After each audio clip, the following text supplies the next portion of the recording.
Hello and welcome to Mirror Fighting One to Watch, our podcast every Tuesday, bringing you the stories of some of boxing's rising stars and people we're going to be hearing a lot more from in years to come. I'm Rich Jones and today I'm joined by the inspirational Eric Donovan. At 35 years old, he's perhaps a bit older and more well-schooled than a lot of the guests we'll have on this show who are just starting out, but in professional boxing terms, his career is still quite young.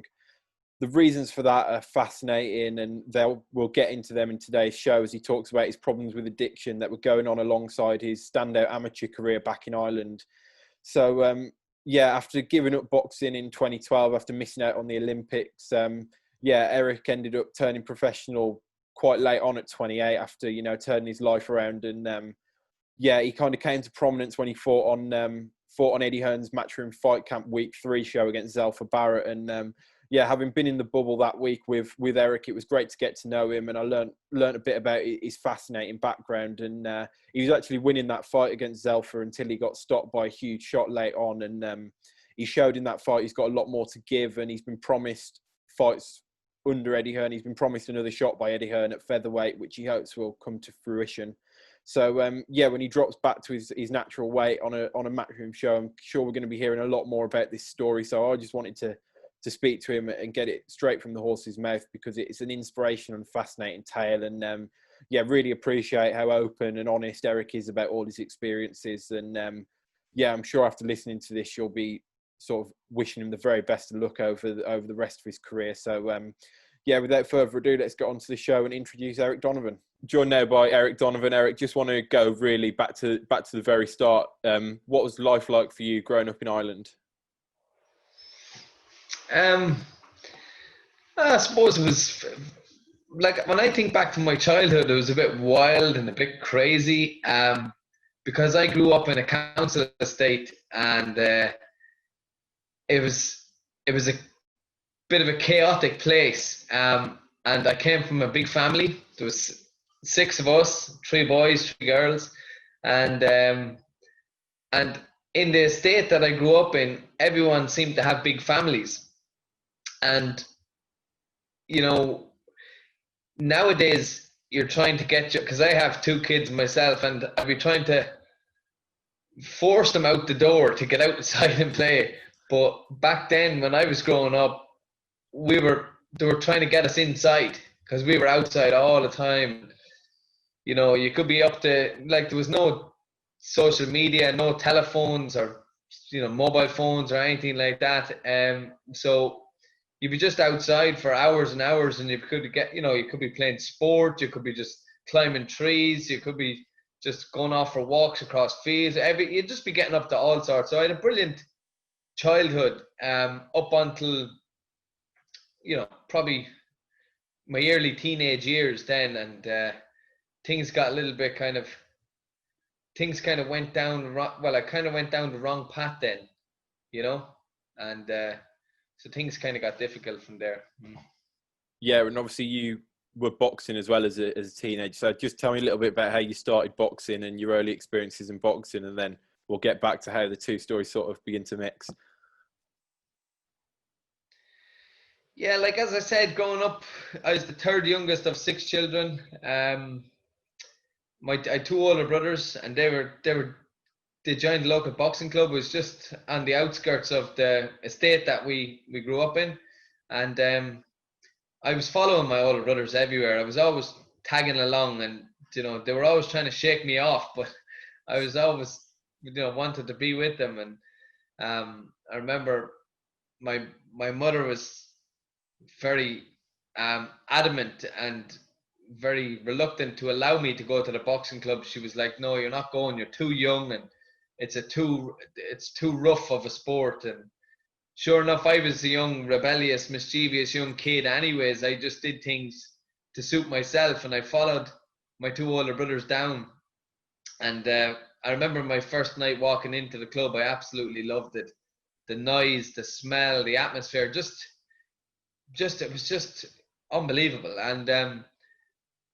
And before I started punching a bag, I remember I was swinging from a bag with my arms and my legs wrapped around it, and I was swinging from side to side.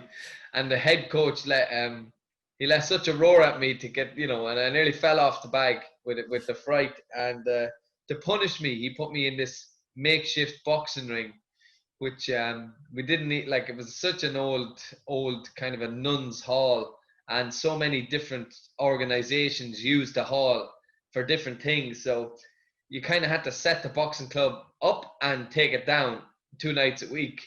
So the makeshift ring just had ropes coming from a wall, and he put me in there anyway. I had a head guard and gloves on me that were just as big as myself, and the plan to punish me, I think, it backfired on him straight away, because I took to the boxing like a duck to water. I was just slipping, ducking, roll. I used to love this move, just leaning back, making guys miss, and I just, you know, I just had it. I just had it, and thankfully, he spoke to my mother then.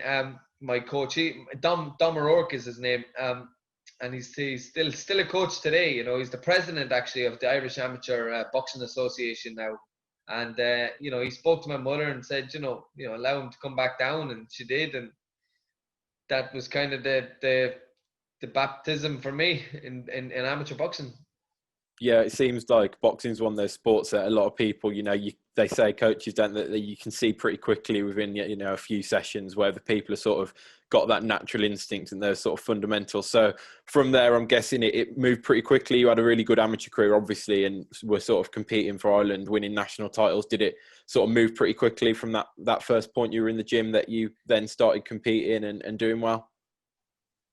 Yeah, like, you don't box competitively until you're 11 years old. So I started at 7, so I had 4 years kind of under my belt before I got out onto the kind of the competition and competitive boxing. But I was eager. I was so eager. I remember even being like 9, 10. I couldn't wait to turn 11 to actually have an official judged fight, you know, because all of my fights were draws up until that point. And that really bothered me, because I knew I was winning some of the fights, but because they were underage, you know, both hands would go up at the end. But once I hit 11, then I just kind of, I took off and won everything all around me. And, you know, I don't think I lost an amateur fight till I was 15 years old, you know. And I went to the European Championships in Liverpool, St. George's Hall in Liverpool, and won a bronze medal for Ireland, the schoolboy Europeans. And, you know, just kind of kicked on from there and was doing really well. But right around that time, I had the world at my feet in boxing terms. But I was also in throes of addiction, early stages of addiction. And I didn't realize the power that had over me at that time.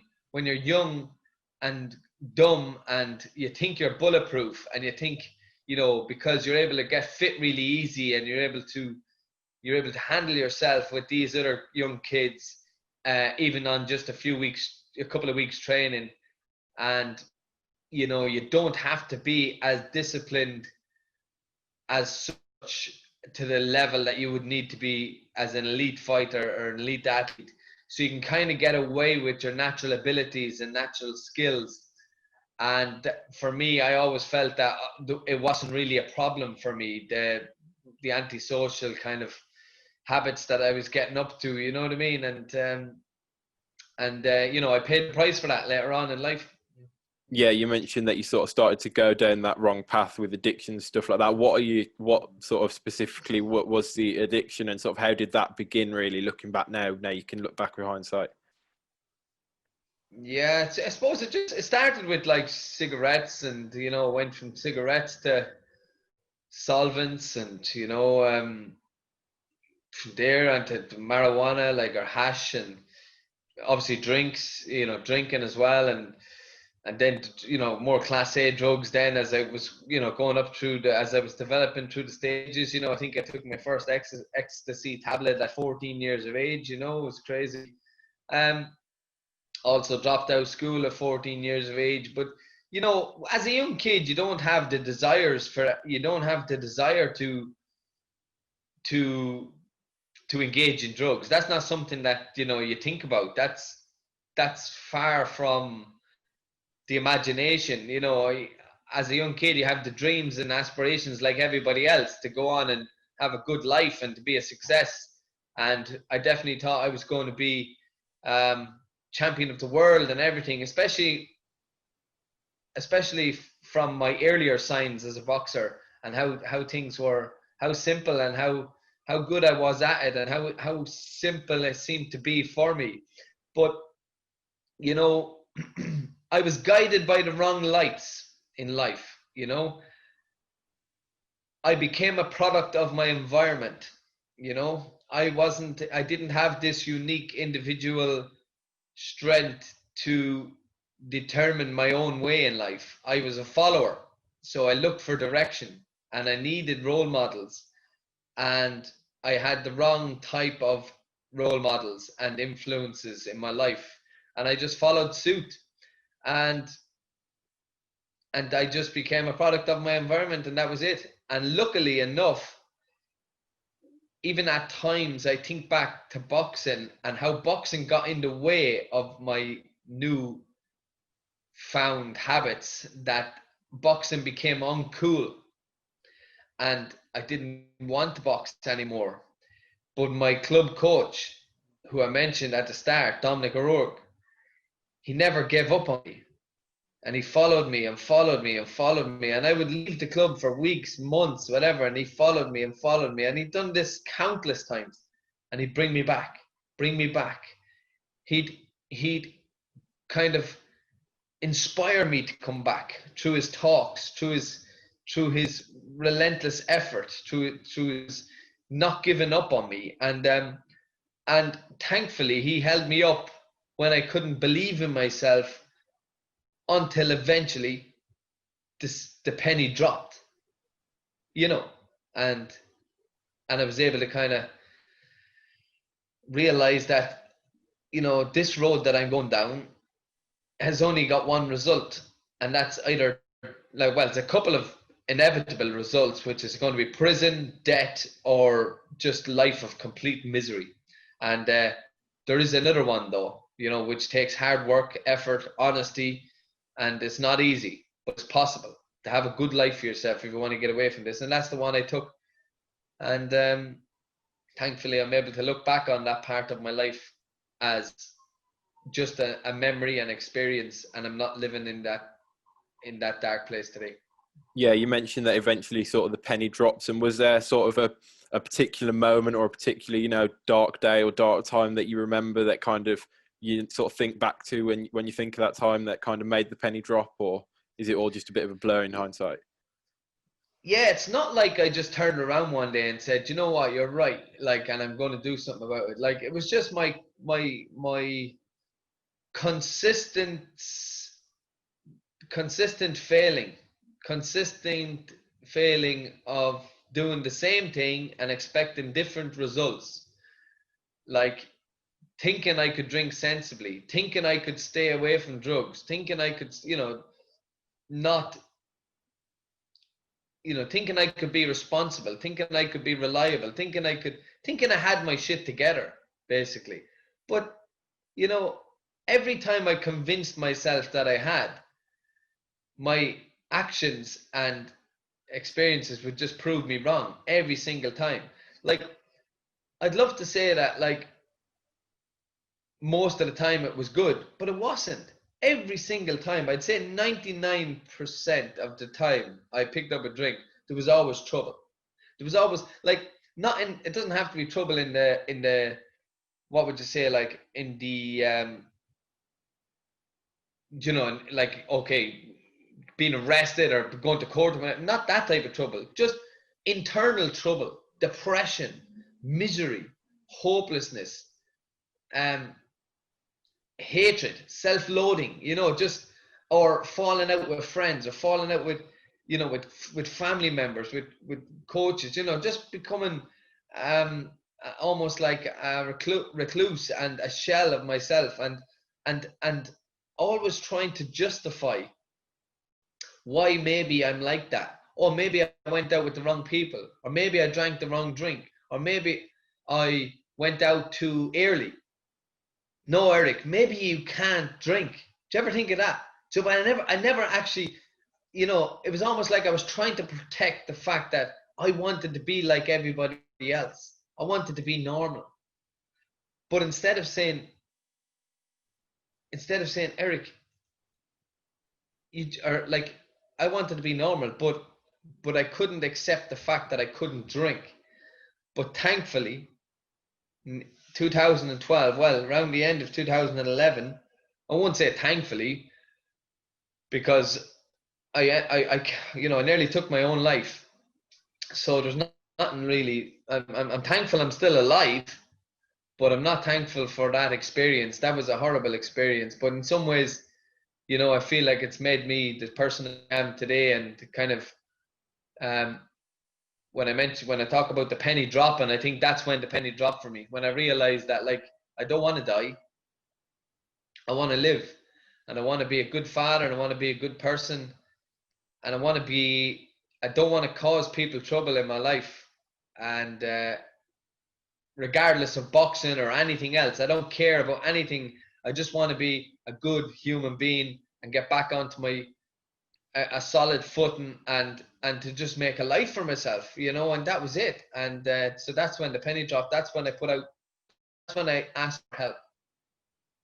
Yeah, and talk to me a bit about the process from that point on, because obviously boxing's been a big part of it. But I know that obviously you talked to me before about, you know, how you were inspired by sort of wanting to, you know, build a life for your family. And I know you sort of went back into education as well, because I know you mentioned dropping out of school and things like that. Just tell me a bit about how the process went from that dark point to then later on. Obviously we'll get to the boxing side, but just from a personal point of view, how did that process then of sort of rebuilding your life sort of begin? It's mad because, like, even like probably in 2010, well, 2010 was my best year as an amateur. I just won the elite championships. I beat the reigning world champion from Italy, Domenico Valentino, in an international, Ireland versus Italy. I went to the European Senior Championships, now it's elite, and won a bronze medal. Won 3 fights to get that bronze medal, and lost to Albert Salimov, the only amateur to beat Lomachenko. Lost to him in the semi-final in a close fight in Russia, in his home country. And it looked like I was a dead cert for the London Olympic Games. I was in the top 10 in the world. I was number 3 in Europe. And the ranking system was coming in. The seeding system was coming in for the qualifiers. So in 2011, just not long before, a few weeks before the elite championships back in Ireland, national championships, to determine the Olympic qualifying team, I went out for one night on the town with a few friends, and I had the best intentions of just going out for a few hours, a couple of drinks and going home, which is a normal thing to do for normal people. But I just crossed that invisible line, and I ended up going.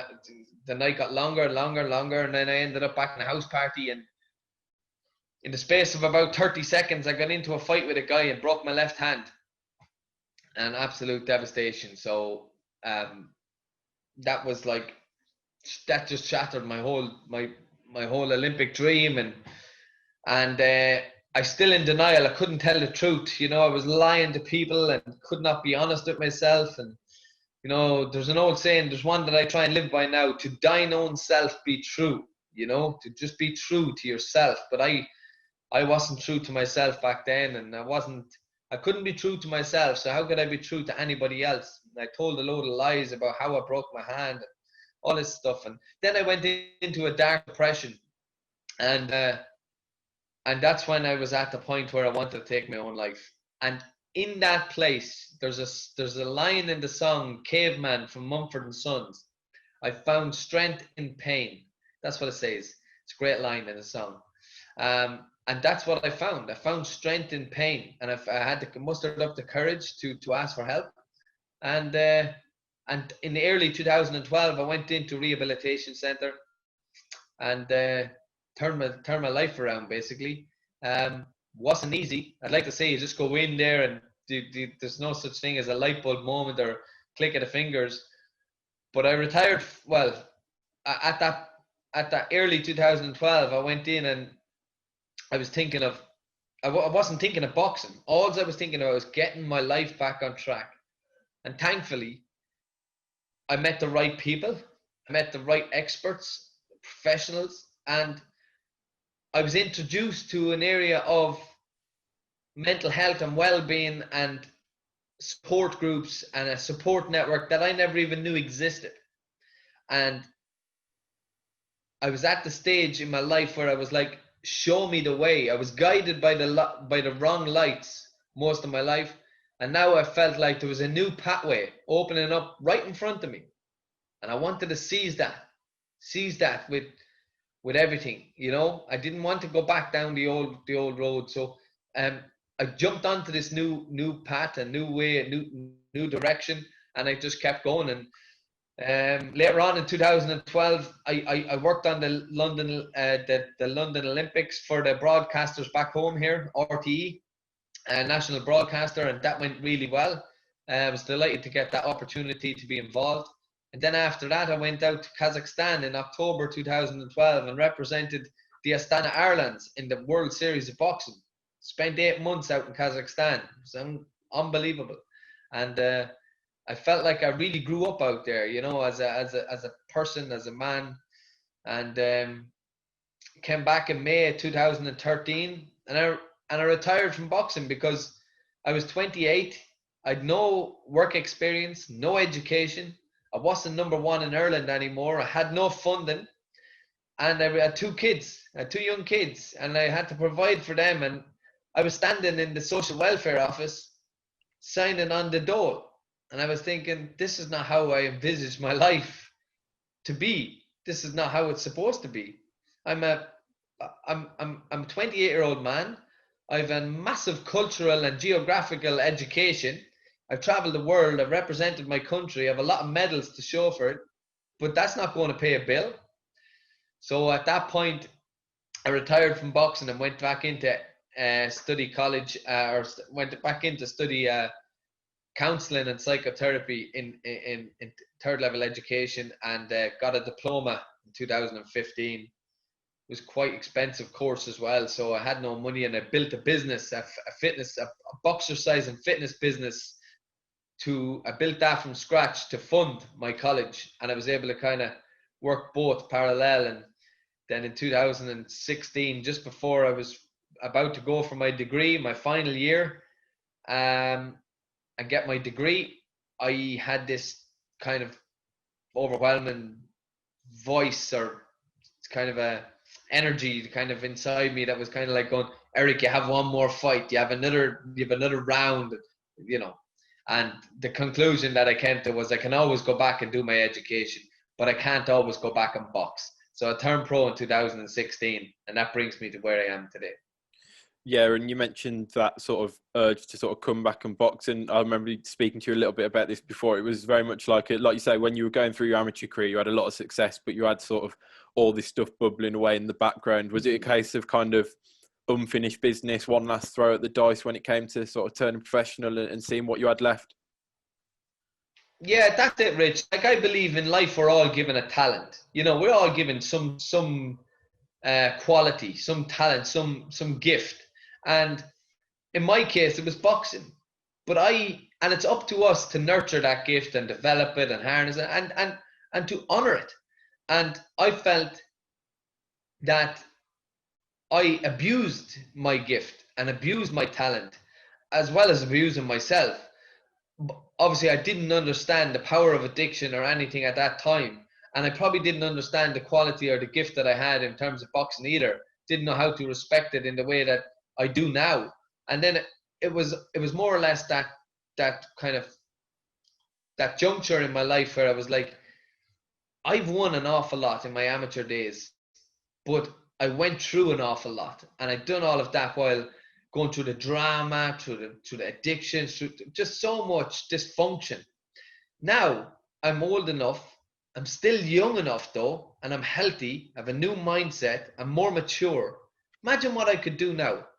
And even if I don't achieve anything, at least I can say, hey, I got back into the driving seat and I finished out my boxing career with integrity, with passion, with honesty. And when I hang up my gloves, at least I can be at peace with myself. And that's really what it was all about. And so far, it's not so bad. I'm the Irish champion, and you know, I'm 12-1, which isn't too bad. And I hope to get another big fight next year. Maybe even I could even have one more fight this year. I was supposed to be on the undercard of the Conor Ben card this week, in a low key kind of a fight. But I picked up a flu last week, and I've been out for a week. And but look, I might get back out in December, and if I don't, I'll be back out next year, and hopefully marching towards a European title shot. Yeah, and obviously we sort of first met at that fight camp, the Eddie Hearn card, where you fought Zelfa Barrett. I mean, obviously it didn't quite go your way, but I remember talking you before the fight, you were saying how obviously, you know, a big promoter, big platform, it was a huge opportunity. And although it was always going to be a tough fight at probably a weight that was kind of not your natural weight, it was, given the situation, everything you've talked about, did that, you know, your past experience sort of lead you to that place where you were like, it's now or never, or not now or never, but like, you know, I've got nothing to lose, I may as well get in there and make the most of this opportunity? Yeah, like, man, that fight to me was very special, very, very special for many reasons. Because anybody that knows me and knows me personally, they know the depths of the depths that I'm after coming from. I mean, I reinvented myself. I resurrected my boxing career from nothing. Like 3 years of doing nothing, 3 years of actually trying to repair the hurts of the past and trying to get back onto an even footing, and even to get back training was a huge success. Never mind back fighting at the top level, at the elite level, against a heavier guy who is way more experienced. But like, for me, that was all about the adventure, the journey that I'm on now.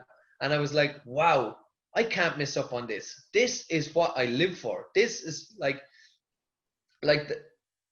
there's an old saying, like, fear is not the absence of or courage.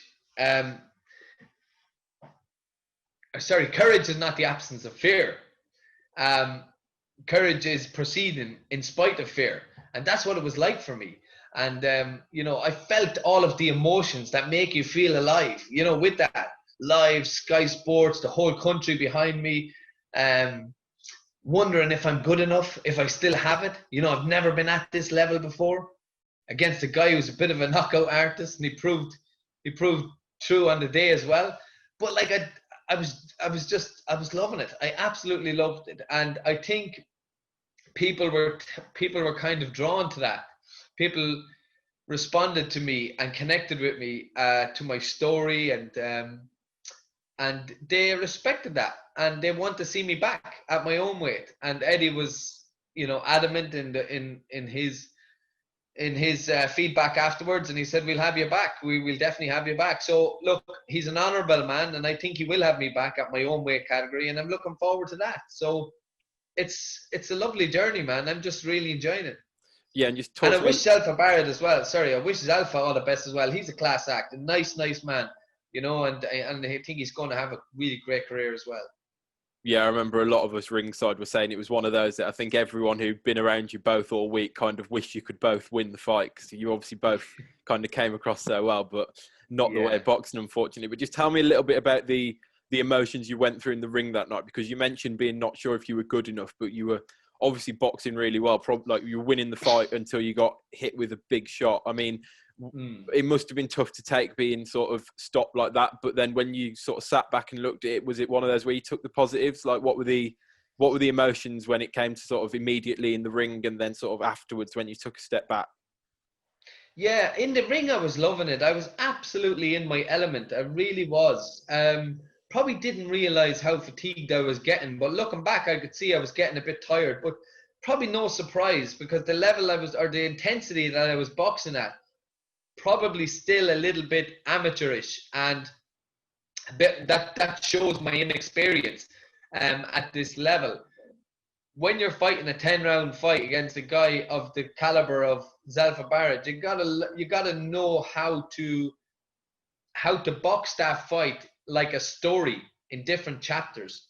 I needed to know when to take the foot off, when to put it on. But for the 8 rounds, I seemed to be boxing at the one intensity for the whole 8 rounds. And that was just too hard to do. So experience, I think maybe just inexperience on my behalf. But I learned so much.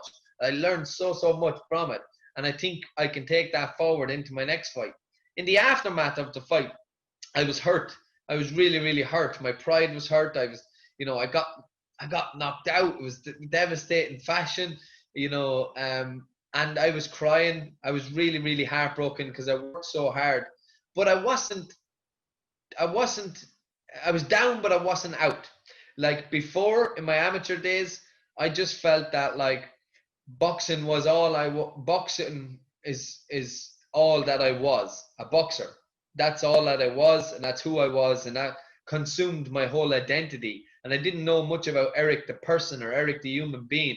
Didn't really have values, or didn't even know what values meant, or my moral compass was kind of all over the place, and I was really, really struggling throughout my life. And the outcome of a boxing match would determine my whole well-being. It would determine my happiness, or whether I felt like a failure and a loser. So when I lost in the past, I would feel like a loser in life. But when I lost against Zelfa Barrett, this shows the difference in my growth. I knew I lost a fight, a big fight. I'm hurt, I'm wounded, but I'm still a winner. I'm a winner as a person. I'm a winner at life, and I'll be okay. I was able to park it. I was able to accept it and move on. And that's the difference today. And I guess reaping the rewards of taking that risk in the fact that you lost that one fight, but you put on a good enough performance that, like you say, Eddie said he'll have you back hopefully at your natural weight at featherweight. And I know you're sort of 35 now, but you feel like you've still got plenty in the tank and plenty to give at featherweight. Yeah, I'm a fresh 35-year-old.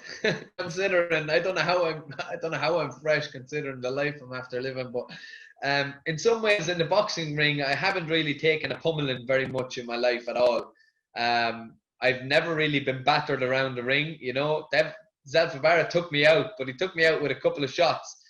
But I mean, up until the 7th round, he wasn't really landing a shot at all. You know what I mean? So I'm not the type of person who gets battered from pillar to post in the ring. So I'm fresh. I'm really, really fresh, and I think there's a couple of good fights left in me, and especially at the featherweight division, I don't see why I can't become a European champion, and that would be an absolute dream come true. And I'm holding on to that dream, and I'm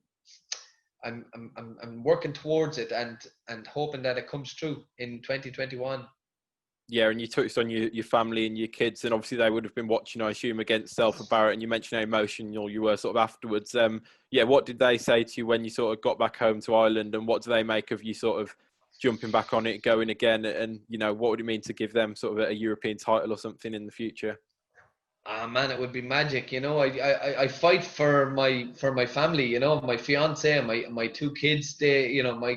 My 2 kids are inspired by me, and when they tell me that, it just gives me the inspiration to kind of do what I do, and the feel good factor. Like my 15-year-old son Jack, he had a few of his friends over in his house, and they were all watching the fight, and they were jumping around, they were buzzing. He said, and he said, when I got caught then with that punch, he was devastated. But my 8-year-old son was all there watching it with them, and he never seen me get dropped before in a boxing match, and he's been at all my fights. His name is Troy, and Troy just went very silent, Jack said, and he was asking if I was going to be all right, because he could see the oxygen mask and all on my face. So I rang my fiance, afterwards to tell her to get in touch with all my family and reassure them all that I'm okay, I'm good, everything is good, I'm sound, and that was that. And I explained to my kids as well that this is the consequences of the sport that I am in. Like, they've seen me knocking out other fighters as well.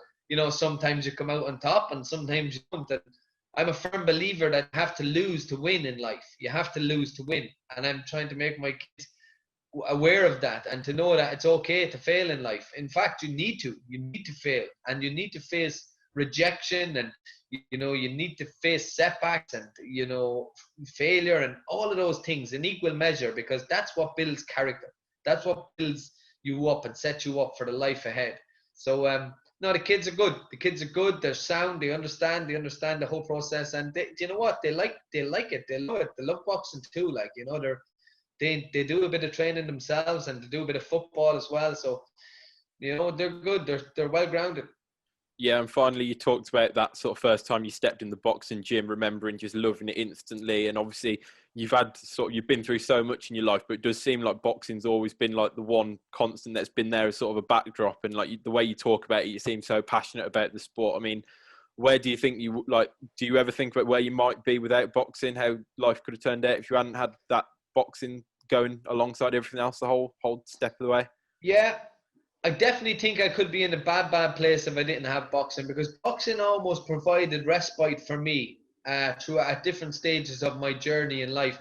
Even though, like, I've always been a boxer, but I've left the club so many times, and then went down the wrong path. My coach would pull me back, and then I would have some respite for a while, get back into a healthy routine, and then I'd fall off the track again. My coach would bring me back. But if my coach decided to say at any of those points, I'm done with Eric, I'm washing my hands with Eric, and I'm not following him anymore, I definitely think I wouldn't be here today. I'd probably be locked up, or I could be I could be a drug addict that's dependent on class A drugs just to kind of get through one day to the next. I'd say I'd hate to think of where I could be right now, and I'm really so happy that I had people that stuck by me and believed in me, and helped me to kind of get through the turbulence. And because I've hung around with many friends from my childhood who I know have been locked up. They've been locked up. They've been in prison. Some are on heroin. Some are just not really in a good place. So it's sad. It is sad. Drugs and all that kind of stuff is a scourge on society, and it's scourge in every community. And breaks people down, breaks families down. I just think that's why I speak out as hard as it is for me. Every time I speak out openly and honestly like this, I always feel a little bit weird afterwards, because it's almost like I'm speaking from a wounded place or something. And I always feel a little bit not hurt, maybe a little bit wounded afterwards, but I'm okay with that. I just know that that's the price that I have to pay for speaking out. And why do I speak out? I speak out to touch and connect with the person who is suffering in silence. And I know that there's so many of them there. They're suffering in silence. They don't know what way to go. They don't know what way to turn or look or whatever. And they're just giving up all hope. And I hope that my message reaches them. And I know that that's the price. If that's the price I have to pay to have a good life today, then hey, it's not a bad price, is it? No, it's certainly an unbelievable story. And like you say, I think it's really important that you are sort of so open and honest. And it's great that you're sort of able to talk about it so openly. I really appreciate you talking to me about it today. And it's been, fascinating to just sit back and listen to all the stories you've got. So thank you very much.